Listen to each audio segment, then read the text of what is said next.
So here, listen, now they've increased their sales 26%. So once they do this, now let me show you something right quick before I move on. Tell you what else they did. Watch this. Once you innovate, then you standardize. Standardization is the elimination of discretion or choice. This is the way you do it. You don't have a choice. Why are we being so arrogant about our way of doing it? Here's why. It works. We'll say, how long are we going to do it this way? Until you come up with something better that works better. That's how long you do it. You know what happens in your business to trigger how you know when you need to innovate? When you start having problems in an area.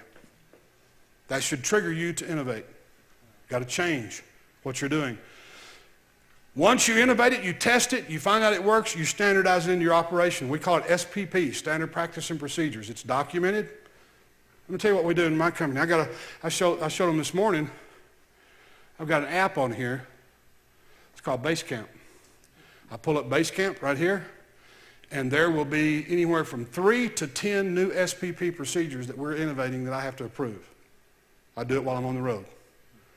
Here's my job. I'm not really making decisions about the innovation. I'm just looking at it saying, I don't see any big red flags. Do it, guys. I got a team of people back there making the tough decisions. I'm just approving it right here. This is what you do. You give yourself power, information to make good decisions about your business. You standardize these things in your organization. You eliminate discretion or choice. McDonald's doesn't ask the teenager at the front counter, would you like to leave the French fries 15 minutes today? Feel free. No. You do it their way. Okay? If you want to run a good business, this is what you do.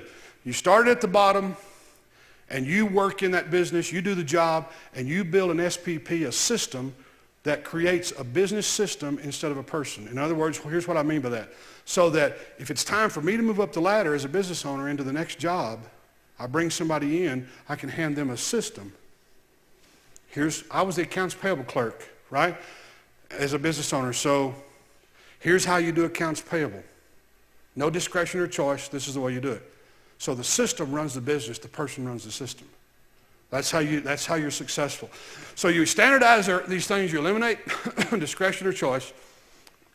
And then so the third thing they did, they actually did more than 3, but I'm going to give you 3.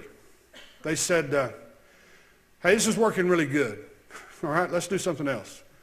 So here's what they told their salespeople to do.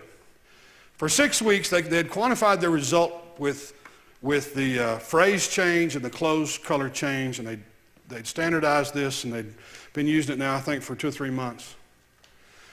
And their sales were staying steady, 26% increase. So here's what they did. They said, all right, look, let's do this. When somebody walks into the store, at some point during your sale to them, you touch them appropriately. Make contact on the elbow, on the shoulder, somewhere. Just do it appropriately, guys. You touch them and you say, let me show you, and you just grab them and just lead them over, touching them. They got another 10% increase in sales when everybody did it. 10%.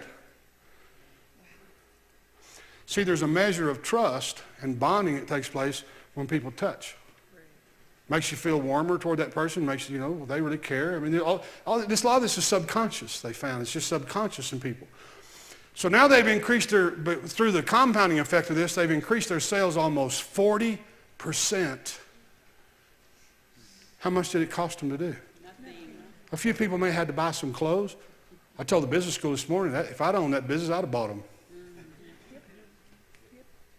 That's incredible. That's what it takes to build a business. You quantify, you innovate, you standardize, and then you do one more thing. You add value.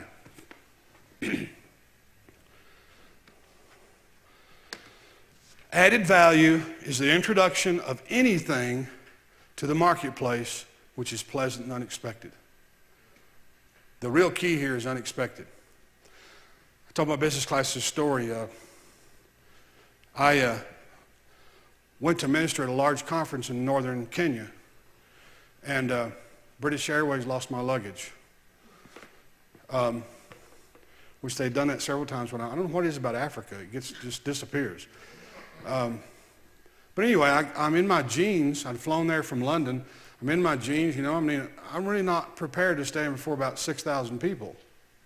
So I told the guy that picked me up, as we were driving 4 hours toward Nakuru, I said, you got to find me a place to buy some clothes, okay? And remember, I'm a Western guy from the West, okay?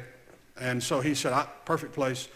He said, there's a tailor shop in downtown Nakuru, which is where we were going, and he'll take care of you, no problem. So we go to this tailor shop, and he takes me and he introduces me to this guy named Ashok. Ashok the tailor is there.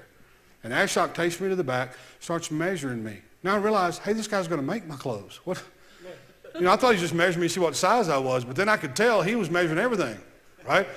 So he's going to make my clothes. So anyway, I picked out basically 3 shirts, 3 pair of pants that I could, you know, and I told him, I said, look, I really need one set of these bad. Like in the next few hours, I got to teach. I got to stand up in front of, no problem, take care of you, right? So anyway, if you've ever been to Africa, getting downtown Nakuru is somewhat of an inconvenience. This mass of humanity, you got to try to drive your car through. Here's the way you drive in some third world countries. You just fill up the holes that are available. There are no lanes. There's no order to it. You got a hole, you drive into it. Bing, bing, bang, bang, everybody's honking. 40,000 people honking. What good do you think it's going to do? It's like New York City. They do the same thing in New York, you know. You're sitting at a red light, and you're the guy up in the front, and there's 49 cars, and the one in the back honks as soon as the thing turns green. I just want to open the door and go, what do you want me to do, bud? I mean, it just turned green, right? I mean, this is just all these goofy things. So here we are trying to get down to downtown Nakuru, and I mean, I'm running out of time, guys, and I'm thinking, what am I going to look like with my shirt tail out and my jeans standing in front of you? I don't think you guys are going to think I'm nuts. So I had already worked out a plan. I'm going to make it a funny story about how I lost my luggage, right? So I'm going to get out of this. So we were going to go back to, he was going to install me in my hotel, as he would say, and as the British would say. He's going to install me there. I felt like a piece of machinery. And so we get back, here we are, the mass of humanity trying to get back there. And we actually did, I don't think I told this in the story, we actually went by the church first and did a couple of things, and then we finally got to the hotel. Now, guys, to this day, this is one of the most miraculous things I've ever seen. How this guy made my clothes. He dry cleaned them. They were laid out. When I got back to the hotel, they were laid out on my bed. And I'm going to say he might have had 2 hours, 2.5 hours to do this. He had a group of these guys in the back who were master tailors. I mean, it was like Santa's elves went to work. I don't know what happened. I was shocked. I walked in there and I'm going, no, he didn't make those. Couldn't have. Laid out on my bed, dry cleaned, ready to go. That's added value. You say, what good did it do Ashok? I mean, I feel sorry for him having to drive from where he was at to my hotel. I mean, what good did it do Ashok? Well, about 2 hours later, I'm telling about 12,000 people about Ashok the tailor in the hometown he lives in. That's added value, guys. Added value. We were, it's been several years ago now, with Solaris, the healthcare company. And we're going through these innovation processes. And anyway, we were talking about adding value. There's a group of about 7 or 8 of us. And we had, you know, basically kind of teams where we rotate fresh people in and out of these teams about every 3 months. You'd be surprised what good ideas new people have. It gets kind of stale with me in there all the time. So we're talking about added value. And this is a hospice. This is a company that takes care of dying patients. Okay? I mean, it's difficult to sell death. As a matter of fact, I don't recommend you do it. Our motto at Solaris is celebrate life. And so we're in this meeting, and this dear grandmother in her 60s has this idea. And I thought, when she started saying this, I thought, she's as nutty. What is that about? I thought it was the craziest thing I'd ever heard. Right? And I'm going to show you how there's a wisdom in a multitude of counselors. If I'd have been the one making the decision by myself, we'd have never done this. Here's what she said. She said, we have a lot of elderly people we take care of. What if we had a seniors pageant and we had elderly women come in and we rent the Civic Center and they get up and they do a talent show and an evening gown competition, and I go, Ixay on the swimsuit competition. I'm going to make the decision about this, all right? We're not doing the swimsuit competition. And I'm sitting there, I'm going, what? We're a hospice, and we're going to rent the Civic Auditorium and parade these ladies up and let them do their thing. And so we left the meeting, I'm going to my son, and I'm saying, what do you think about this? I think it's a great idea, Dad. I'm the only one that don't think it's a great idea. Anyway, make a long story short, we did it. Let me tell you what this thing has become. It's a media event. Now think about this. Television cameras, newspapers. Let me tell you why. Who don't want to go watch Grandma do her thing on stage? I mean, let me tell you something. We had the fire marshal show up at one civic auditorium in the city saying, we can't let any more people in here. It ain't happening. Why? Everybody wants to see Grandma dance.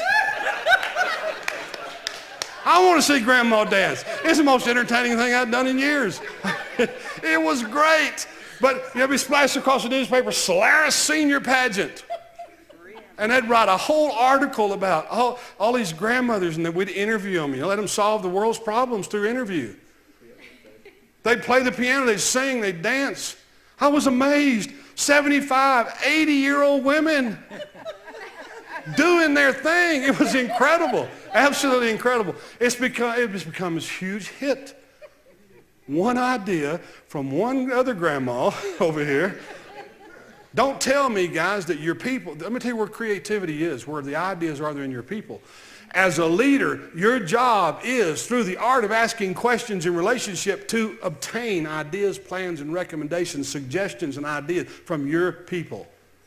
Not sit around all night, watching B movies, smoking cigarettes, trying to figure out what you're going to do.